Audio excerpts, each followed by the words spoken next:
ಎಲ್ಲರಿಗೂ ನಮಸ್ಕಾರ. Welcome to my channel. ಎಲ್ಲರೂ ಹೇಗಿದ್ದೀರಾ? ಐ ಹೋಪ್ ಎಲ್ಲರೂ ಚೆನ್ನಾಗಿದ್ದೀರಾ ಅಂತ. ಇವತ್ತು ಬೆಳಗ್ಗೆನೇ ವ್ಲಾಗ್ನ ಶುರು ಮಾಡಿದ್ದೀನಿ.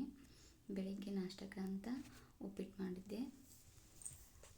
ಇನ್ನು ಮಕ್ಕಳಿಗೆ ಟಿಫಿನ್ಗೆ ಅಂತ ಚಿತ್ರಾನ್ನ ಮಾಡ್ತಾಯಿದ್ದೀನಿ. ಚಿತ್ರಾನ್ನಕ್ಕೆ ಒಂದು ಆಲೂಗಡ್ಡೆನ ನಾನು ಸಣ್ಣದಾಗಿ ಹೆಚ್ಕೊಂಡು ಈ ಥರ ಎಣ್ಣೆಯಲ್ಲಿ ಫ್ರೈ ಮಾಡಿ ಇಟ್ಕೊಳ್ತೀನಿ. ಮತ್ತು ಅನ್ನ ಕೂಡ ರೆಡಿಯಾಗಿದೆ. ಈ ಥರ ಗೋಲ್ಡನ್ ಕಲರ್ ಬರೋವರೆಗೂ ಇದನ್ನು ಆಲೂಗಡ್ಡೆನ ಫ್ರೈ ಮಾಡ್ಕೋಬೇಕು. ಫ್ರೈ ಮಾಡಿ ತೆಗೆದಿಟ್ಕೊಂಡ್ಬಿಡ್ತೀನಿ. ಇವಾಗ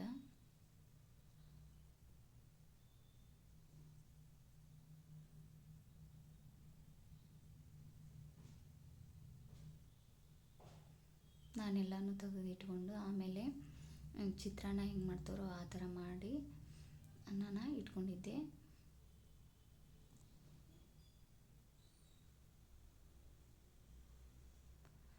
ಇವಾಗ ಆಲೂಗಡ್ಡೆ ಫ್ರೈ ಮಾಡಿರೋದು ಮತ್ತು ಕಸೂರಿ ಮೆಂತಿ ಸ್ವಲ್ಪ ಕೊತ್ತಂಬರಿ ಹಾಕಿ ಮಿಕ್ಸ್ ಮಾಡಿದರೆ ರೆಡಿ ಆಗುತ್ತೆ ಚಿತ್ರಾನ್ನ. ಈ ಥರ ಒಂದ್ಸರಿ ಟ್ರೈ ಮಾಡಿ, ಚೆನ್ನಾಗಿರುತ್ತೆ. ಇನ್ನು ನಾನು ಮಧ್ಯಾಹ್ನದ ಊಟಕ್ಕೆ ಅಂತ ಹಾಗಲಕಾಯಿ ಪಲ್ಯ ಮತ್ತು ಸೌತೆಕಾಯಿ ಪಲ್ಯ ಕೂಡ ಮಾಡ್ಕೊಂಡಿದ್ದೆ. ಹಾಗಲಕಾಯಿ ಪಲ್ಯ ತಿನ್ನದೇ ಇರೋರು ಸೌತೆಕಾಯಿ ಪಲ್ಯ ತಿನ್ನಲಿ ಅಂತ ಅಷ್ಟೇ.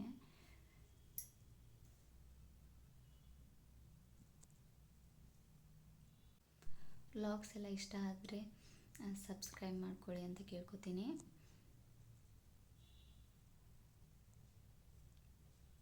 ಪಲ್ಯ ಕೂಡ ಮಾಡಿಕೊಂಡೆ. ಇವಾಗ ನಾನು ಜೋಳದ ರೊಟ್ಟಿ ಮಾಡ್ತಾಯಿದ್ದೀನಿ. ತುಂಬಾ ಆರೋಗ್ಯಕರ. ನಮಗೆ ದಿನಾಲೂ ರೊಟ್ಟಿ ಮಾಡಲೇಬೇಕು, ರೊಟ್ಟಿ ಬೇಕೇ ಅಂತ.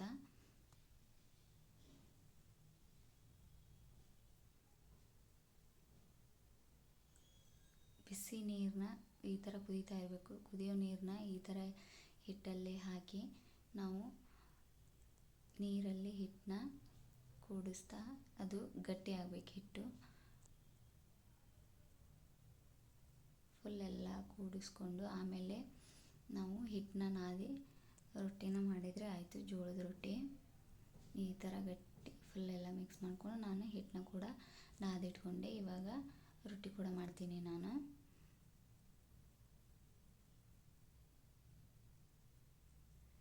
ಹಿಟ್ಟನ್ನ ಚೆನ್ನಾಗಿ ಗಟ್ಟಿಯಾಗಿ ನಾದ್ಕೋಬೇಕು, ಅಂದ್ರೆ ರೊಟ್ಟಿ ಚಲೋ ಬರ್ತಾವ್ರಿ.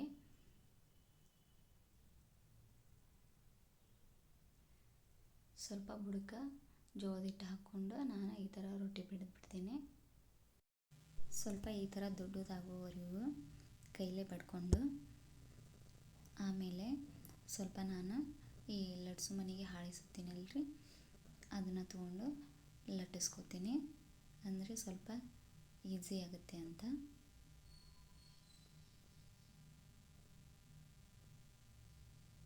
ನಾನು ಇದೇ ಥರನ ಜೋಳದ ರೊಟ್ಟಿನ ಮಾಡ್ಕೋತೀನಿ ನೋಡ್ರಿ.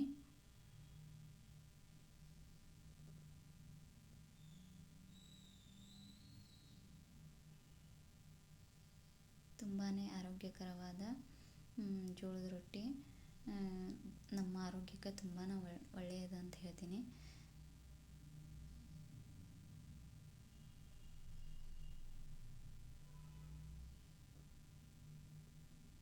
ಇನ್ನು ರೊಟ್ಟಿನೆಲ್ಲ ಮಾಡ್ಕೊಂಡೆ ನಾನು ಈ ಥರ ಲಟ್ಟಿಸ್ಕೊಂಡು ಆಮೇಲೆ ಸ್ವಲ್ಪ ಈ ಥರ ಬಡ್ಕೊಂಡ್ಬಿಡ್ತೀನಿ. ಇವಾಗ ಹಂಚ ಮೇಲೆ ಹಾಕಿ ನಾನು ಉರಿನ ಸ್ವಲ್ಪ ಕಡಿಮೆ ಇಟ್ಟಿದ್ದೆ. ಇವಾಗ ಜಾಸ್ತಿ ಇಟ್ಟು ಹಿಟ್ಟು ನೀರನ್ನ ಹಚ್ಕೊಂಡು ರೊಟ್ಟಿನ ಬೇಯಿಸ್ಕೊಂಡ್ರೆ ಆಯಿತು.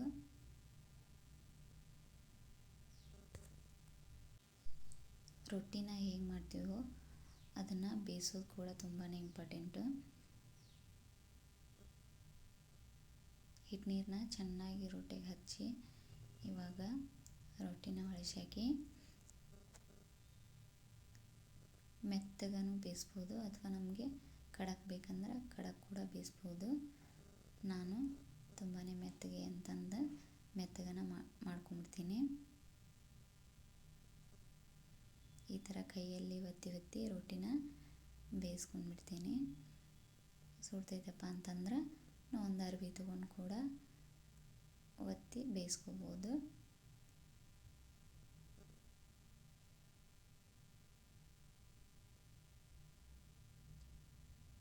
ಥರ ನಮ್ಮದು ಜೋಳದ ರೊಟ್ಟಿ ರೆಡಿ ಆಗುತ್ತೆ ನೋಡ್ರಿ. ಮತ್ತು ನಾನು ಸಾಯಂಕಾಲ ಲವ್ನ ಶುರು ಮಾಡ್ತಾಯಿದ್ದೀನಿ. ಇವಾಗ ಸಾಯಂಕಾಲ ಸ್ವಲ್ಪ ಪಲಾವ್ ಮಾಡ್ಕೊಳ್ಳೋಣ ಅಂತ ಪಲಾವ್ ಕೂಡ ಮಾಡ್ಕೊಳ್ತಾ ಇದ್ದೀನಿ. ಹಾಗೆ ಸ್ವಲ್ಪ ಬದ್ನೆಕಾಯಿನ ಫ್ರೈ ಮಾಡ್ಕೊಳ್ಳೋಣ ಅಂತ. ಇದಕ್ಕೆ ಸ್ವಲ್ಪ ಖಾರದ ಪುಡಿ, ಗರಂ ಮಸಾಲ, 1-2 ಸ್ಪೂನು ಕಡಲೆ ಹಿಟ್ಟು ಮತ್ತು ಕಸೂರಿ ಮೆಂತಿ ಮತ್ತು ಉಪ್ಪು ಹಾಕಿ 1 ಸ್ಪೂನ್ ಎಣ್ಣೆ, ಒಂದು ಸ್ವಲ್ಪ ಮೊಸರನ್ನ ಹಾಕಿ ನಾನು ಈ ಥರ ಮಸಾಲಾನ ರೆಡಿ ಮಾಡಿ ಇಟ್ಕೋತೀನಿ. ಇವಾಗ ಹಂಚು ಕೂಡ ಕಾಸೋದಕ್ಕೆ ಇಟ್ಟಿದ್ದೆ ನಾನು. ಅದಕ್ಕೆ ಸ್ವಲ್ಪ ಎಣ್ಣೆ ಹಾಕಿ ಈ ಮಸಾಲದಲ್ಲಿ ಆ ಬದ್ನೆಕಾಯಿನ ಎತ್ತಿ ಈ ಥರ ಹಂಚಲ್ಲಿ ಫ್ರೈ ಮಾಡಿಕೊಂಡ್ರೆ ಆಯಿತು. ನಮ್ಮದು ಬದ್ನೆಕಾಯಿ ಫ್ರೈ ರೆಡಿ. ಪಲಾವ್ ಜೊತೆ ಚೆನ್ನಾಗಿರುತ್ತೆ, ನಾವು ರೊಟ್ಟಿ ಜೊತೆನೂ ತಿನ್ಬೋದು.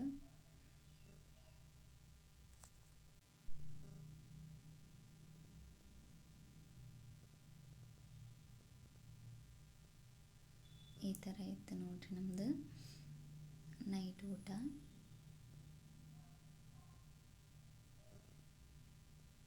ತುಂಬಾ ಆರೋಗ್ಯಕರವಾಗಿ ಮನೆಯಲ್ಲೇ ನಮಗೇನು ಬೇಕೋ ಅದನ್ನು ಚೆನ್ನಾಗಿ ಮಾಡ್ಕೊಂಡು ತಿಂದರೆ ಆರೋಗ್ಯನೂ ತುಂಬಾ ಚೆನ್ನಾಗಿರುತ್ತೆ ಅಂತ. ಸಾಕು, ಇಷ್ಟು ನೈಟು ತುಂಬಾ ಚೆನ್ನಾಗಿರುತ್ತೆ. ಇನ್ನು ಮೊಸರು ಚಟ್ನಿ ಕೂಡ ಮಾಡ್ಕೊಳ್ತೀನಿ ನಾನು. ಒಂದು ಸ್ವಲ್ಪ ಮೊಸರು, 1 ಈರುಳ್ಳಿ, ಒಂದು ಸ್ವಲ್ಪ ಸೌತೆಕಾಯಿ, ಖಾರಕ್ಕೆ ಎಷ್ಟು ಬೇಕೋ ಅಷ್ಟು ಹಸಿರು ಮೆಣಸಿನ್ಕಾಯಿ ಮತ್ತು ಸ್ವಲ್ಪ ಉಪ್ಪು ಮತ್ತು ಸ್ವಲ್ಪ ಸಕ್ಕರೆ ಕೂಡ ಹಾಕ್ಕೊಂಡಿದ್ದೆ ನಾನು. ಇದನ್ನೆಲ್ಲ ಮಿಕ್ಸ್ ಮಾಡಿಕೊಂಡ್ರೆ ನಮ್ಮದು ಮೊಸರು ಚಟ್ನಿ ಕೂಡ ರೆಡಿ ಆಯಿತು. ಸ್ವಲ್ಪ ಕೊತ್ತಂಬರಿ ಸೊಪ್ಪು. ನೈಟ್ ಊಟ ಹೇಗಿತ್ತು ಮತ್ತೆ ಮುಂದಿನ ವಿಡಿಯೋದಲ್ಲಿ ಸಿಗ್ತೀನಿ.